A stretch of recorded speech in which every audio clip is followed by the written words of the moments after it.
ខ្ញុំបាច់សូមធ្វើការអនុញ្ញាតគោរពនិងជម្រាបសួរពុកម៉ែបងប្អូននិងទស្សនិកជនជាទីគោរពថ្ងៃនេះជួបជាមួយនឹងខ្ញុំបាទ MC Play ខ្ញុំបាទសូមលើកយកនៅជោគជាតារាសីប្រចាំថ្ងៃសៅរ៍ថាតើនៅក្នុងថ្ងៃនេះដួងរាសីរបស់ពុកម៉ែបងប្អូនប្រែប្រួលផ្លាស់ប្ដូរទៅជាយ៉ាងដូចម្តេចនោះដើម្បីកុំឲ្យខាតពេលវេលាសូមអញ្ជើញរីករាយសន្តាប់ជាមួយនឹងខ្ញុំបាទដូចតទៅសម្រាប់អស់លោកអ្នកដែលកើតឆ្នាំជូតកណ្ដុរមាសអូបរ៉ាចិញ្ចឹមនាំលៀបនាំជ័យនាំសុភមង្គលប្រាថ្នាអ្វីបានសម្រេចហើយអនាគតខ្លាយជាអ្នកមានស្ដុកស្ដំម៉ោងនាំលៀបសំណាងគឺម៉ោង4ព្រឹកដល់ម៉ោង6ល្ងាចពណ៌នាំលៀបសំណាងគឺពណ៌ខ្មៅនិងពណ៌សលេខនាំលៀបសំណាងគឺលេខ32និងលេខ78សូមខមមិនលេខ799យកលៀបសម្បត្តិទេវតាទ្រព្យមានបារមីស័ក្តិសិទ្ធិណាស់ចេញភ្លាមទំនេរទាឆត់បំផុតសម្រាប់អស់លោកអ្នកដែលកើតឆ្នាំជូតនៅថ្ងៃនេះបើលោកអ្នកធ្វើអ្វីកុំរងចាំយូរពេកពីព្រោះថាផលជាផ្លែផ្កាតែងតែហុចមកវិញជានិច្ចសម្រាប់អ្នកប្រកបមុខរបររកស៊ីជួញដូររាសីងើបឡើងខ្ពស់ដូចនេះទោះជួញទីជិតឆ្ងាយលោកអ្នកអាចសម្រេចផលល្អចូលមកបានក្រាន់បំពេញបំពង់ផងដែរសម្រាប់ការធ្វើដំណើរទីជិតឆ្ងាយមានភាពសុខដុមទាំងពេលទៅនិងពេលត្រឡប់មកវិញរីឯបញ្ហាសម្ព័ន្ធស្នេហាកំឡោះក្រមុំមានការស្មុគស្មាញក្តីបើលោកអ្នកធ្វើការដោះស្រាយតែងតែជួបសេចក្តីសម្រេចជានិច្ចសម្រាប់អស់លោកអ្នកដែលកើតឆ្នាំឆ្លូវកូននាំលៀបនាំជីនាំសុភមង្គលប្រាថ្នាអ្វីបានសម្រេចហើយអនាគតខ្លាយជាអ្នកមានទ្រព្យស្ដុកស្ដំម៉ោងនាំលៀបសំណាងគឺម៉ោង6ព្រឹកដល់ម៉ោង8យប់ពណ៌នាំលៀបសំណាងគឺពណ៌សនិងពណ៌ក្រហមលេខនាំលៀបសំណាងគឺលេខ21និងលេខ54សូមខមមិនលេខ555យកលៀបសម្បត្តិទេវតាទ្រព្យមានបារមីស័ក្តិសិទ្ធិណាស់ចេញភ្លាមទំនេរទាឆត់បំផុតនិងមានសំណាងល្អប្រទានសម្បត្តិមហាសិទ្ធិមានលៀបមានជ័យមានលុយចូលហោហៀចំពោះឆ្នាំឆ្លូវនៅថ្ងៃនេះយីអូនរបស់អស់លោកអ្នកមិនគប់ប្រសាទេចូលមានការប្រយ័ត្នប្រយែងអារម្មណ៍មួម៉ៅក្តៅក្រហាយមិនដឹងមុខក្រោយនាំឲ្យកើតរឿងតូចคล้ายជារឿងធំណាមួយគេចោមរំស្អប់បង្កជាឥទ្ធិពលអាក្រក់រោគនឹកស្មានមិនដល់ក្រៅពីនេះបើមានការប្រកបកិច្ចការងារលោកអ្នកអាចជួបរឿងរ៉ាវចំនួនកាត់ឡើងដូច្នោះក៏បីមានការប្រុងប្រយ័ត្នប្រយែងបើមិនដូច្នោះទេចូលធ្វើគោធ្វើថ្លង់ខ្លះទៅប្រសើរ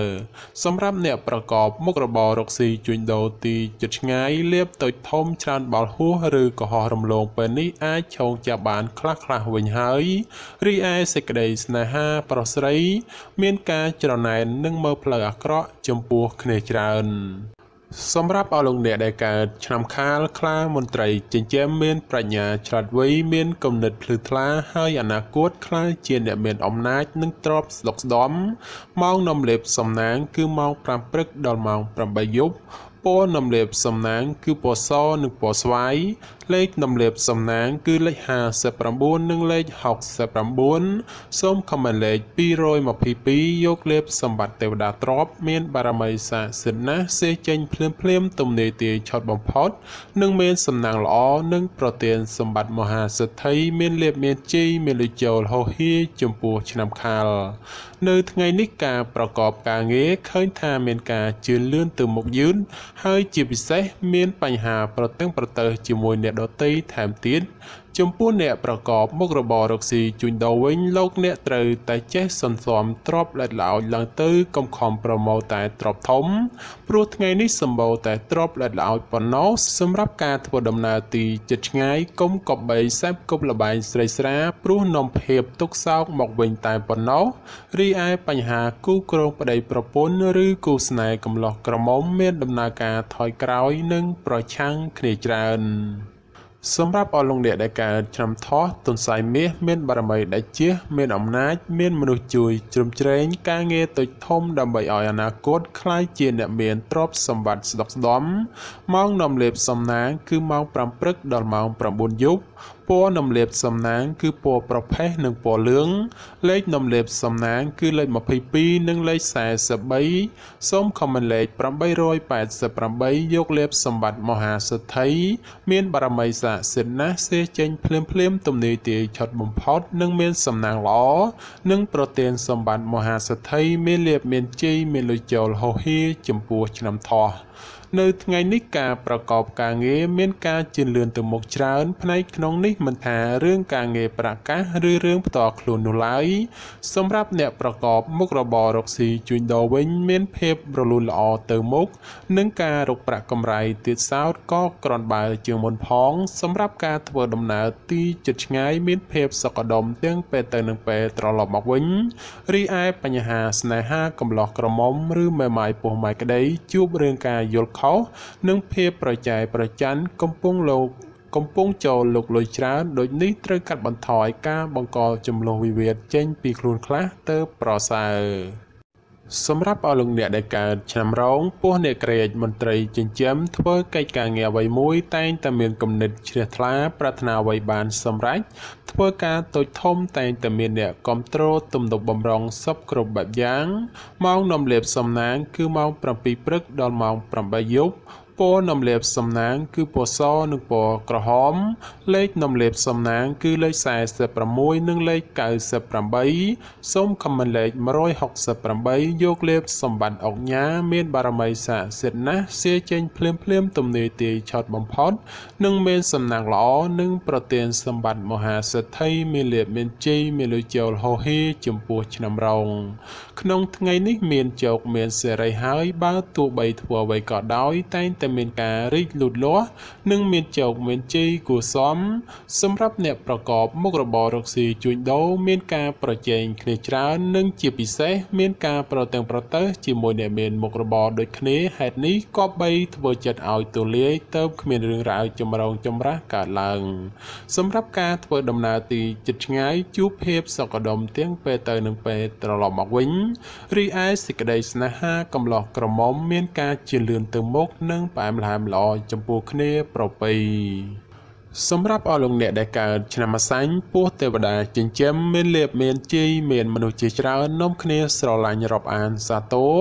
ម៉ោងនាំលេបសំណាងគឺម៉ោង6ព្រឹកដល់ម៉ោង8យប់ពណ៌នំលាបសំណាងគឺពណ៌លឿងនិងពណ៌ខ្មៅលេខនំលាបសំណាងគឺលេខ56និងលេខ89សូមខមមិនលេខ777យកលាបសម្បត្តិអភិជននៅលុយរយលានមានបារមីស័ក្តិសិទ្ធិណាស់សេចេញភ្លាមទំនាយទាយឆត់បំផុតនិងមានសំណាងល្អនិងប្រទានសម្បត្តិមហាសិទ្ធិមានលាភមានជ័យមានលុយចូលហោហៀចំពោះឆ្នាំអាសាញ់នៅថ្ងៃនេះទាំងស្ត្រីនិងបុរសបើចង់ធ្វើអ្វីក៏ដោយតែងតែជួបលើកំណត់ផ្លូវតានតឹងដោយមានសភាពពិបាករុករលទៅមុខព្រោះជួបតែភាពប្រទាំងប្រទើសហើយមនុស្សនៅជុំវិញខ្លួនចាំតែឈ្នានីសនឹងមើលបំណាំបង្ករឿងហេតុសម្រាប់ការរស់នៅរបស់អស់លោកអ្នកជួបបញ្ហាច្រើនលើបញ្ហាប្រកាសដូច្នោះចូលប្រយ័ត្នប្រយែងការកើតមានចំនួនវិវាទណាមួយព្រោះតែបញ្ហានេះសម្រាប់អ្នកប្រកបមុខរបររកស៊ីជួញដូរផលកម្រៃក្នុងការរកផលចំណូលគឺពិបាករកណាស់ហើយការជួញដូរទីជិតឆ្ងាយទៀតសោតមានតែភាពរកម្មរកុសមិនស្ទើរដែរទេរីឯសម្ព័ន្ធស្នេហាប្រុសស្រីមានការប្រែប្រួលផ្លាស់ប្ដូរជួនល្អជួនអាក្រក់នាំឲ្យខ្វាយខ្វល់ជាញឹកញាប់សម្រាប់អស់លោកអ្នកដែលកើតឆ្នាំមមីសេះមេតបចិញ្ចឹមនាំលាភនាំជ័យនាំសុភមង្គលប្រាថ្នាអ្វីបានសម្រេចហើយអនាគតខ្លាយជាអ្នកមានទ្រព្យស្ដុកស្ដម្ភម៉ោងនាំលាភសំណាងគឺម៉ោង5ព្រឹកដល់ម៉ោង7យប់ពណ៌នំលាបសំណាងគឺពណ៌សនិងពណ៌ក្រហមលេខនំលាបសំណាងគឺលេខ38និងលេខ56សូមខមមិនលេខ666យកលាបសម្បត្តិទេវតាទ្រព្យមានបារមីស័ក្តិសិទ្ធិណាស់សេចេញភ្លាមទំនាយទាយឆត់បំផុតនិងមានសំណាងល្អនិងប្រទានសម្បត្តិមហាសិទ្ធិមានលាភមានជ័យមានលុយចូលហោហៀចំពោះឆ្នាំមមី នៅថ្ងៃនេះផ្ដល់ផលល្អសម្រាប់ការសម្រេចចិត្តការងារឬបណ្ដាក់តនរកស៊ីក្នុងរឿងអ្វីមួយពីព្រោះថាផលជាផ្លែផ្កាតែងតែឆ្លើយតបមកវិញគួរជាទីកប់ចិត្តបើជាអ្នកប្រកបមុខរបររកស៊ីជួញដូរមានការលក់ចេញទិញចូលក្រនរស់រវើកគួសមហើយបើចង់ចរចារឿងទំនិញអ្វីមួយផងតែងតែអាចសម្រេចជានិច្ចរីឯសម្ព័ន្ធស្នេហាកំឡោះក្រមុំមានការរីកចម្រើនលូតលាស់ទៅមុខនិងបើចង់ផ្សំផ្គុំគ្រួសារផងជាឱកាសល្អប្រពៃបំផុត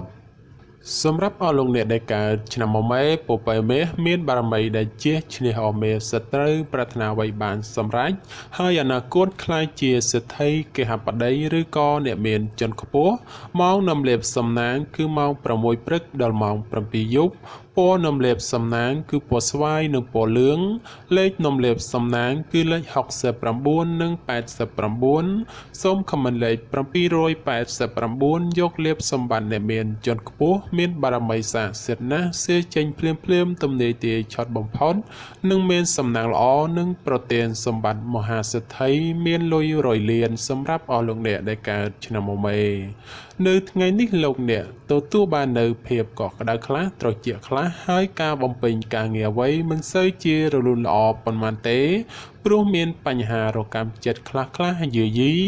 សម្រាប់អ្នកប្រកបមុខរបររកស៊ីជួញដូរក្នុងថ្ងៃនេះវិញបើលោកអ្នកចង់បោះទុនតូចធំឬក៏ចង់រកស៊ីចូលហ៊ុនជាមួយអ្នកដទៃត្រូវតែចេះត្រួតពិនិត្យឲ្យបានគ្រប់ជ្រុងជ្រោយបើពុំនោះទេនឹងអាចជួបផលអាក្រក់ណាមួយនៅថ្ងៃខាងមុខជាមិនខានរីឯសម្ព័ន្ធស្នេហាកំឡោះក្រមុំមានភាពផុយស្រួយចំនួនវិវាទណាស់ក៏បីមានការប្រុងប្រយ័ត្នប្រយែងបន្តិចទៅប្រសើរសម្រាប់អស់លោកអ្នកដែលកើតឆ្នាំវោកស្វាមន្ត្រីចិញ្ចឹមនាំលេបនាំជ័យនាំសុភមង្គលប្រាថ្នាអ្វីបានសម្រេចហើយអនាគតខ្លាយជាអ្នកមានស្នុកស្ដំម៉ោងនាំលេបសំណាងគឺម៉ោង6ព្រឹកដល់ម៉ោង8យប់ពណ៌នំលេបសំណាងគឺពណ៌ក្រហមនិងពណ៌សលេខនំលេបសំណាងគឺលេខ42និងលេខ68សូមខមមិនលេខ777យកលេបសម្បត្តិមហាសំពៅលួងមានបារមីស័ក្តិសិទ្ធិណាស់សេចេញភ្លាមទំនេរទាយឆត់បំផុតនិងមានសំណាងល្អនិងប្រទានសម្បត្តិមហាសេដ្ឋីមានលៀបមានជ័យមានលុយចូលហោហៀសម្រាប់ឆ្នាំវោក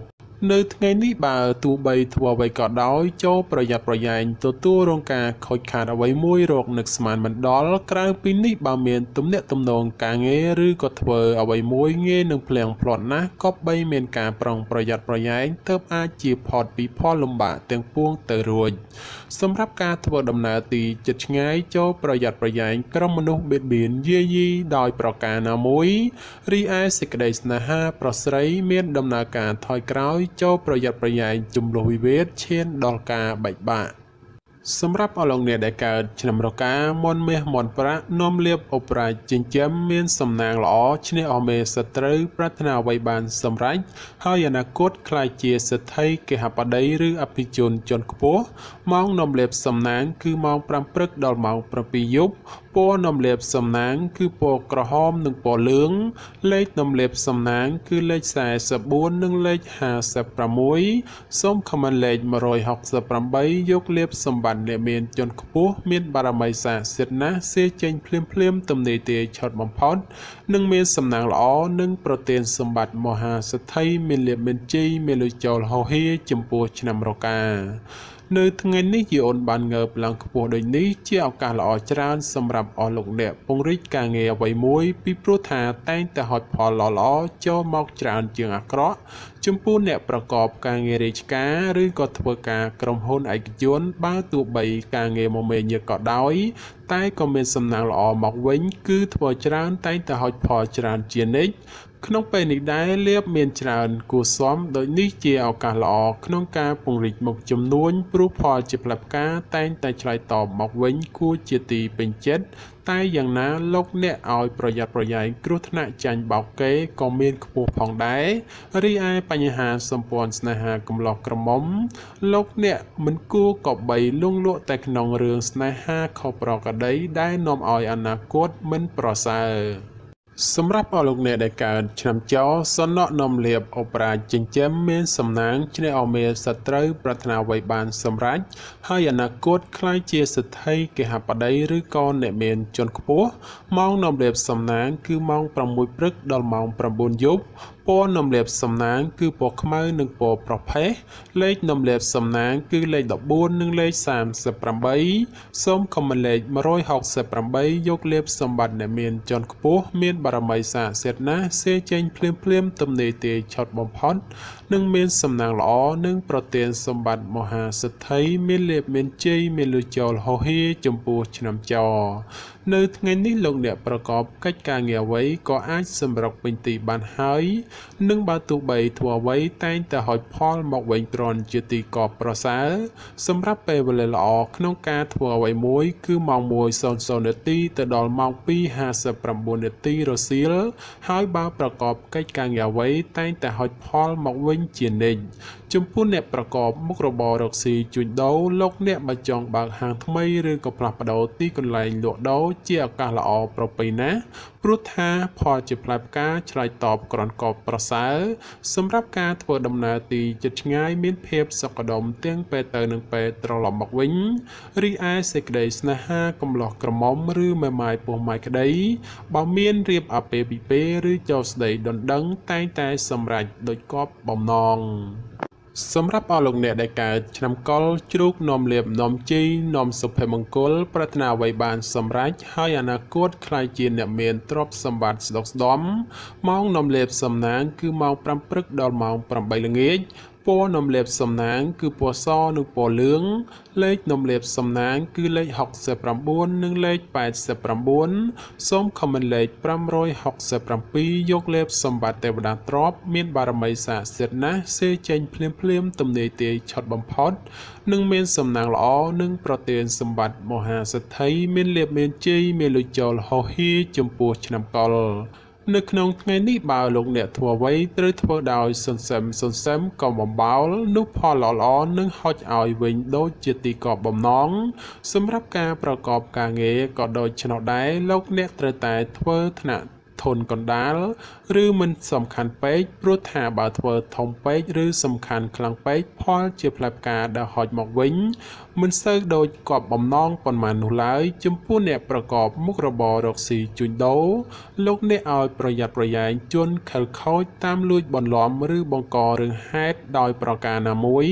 រីឯសេចក្តីស្នេហាប្រុសស្រីមានការខ្វាយខ្វល់ព្រោះតែការប្រឆាំងគ្នាមានច្រើនជាងសពមួយដង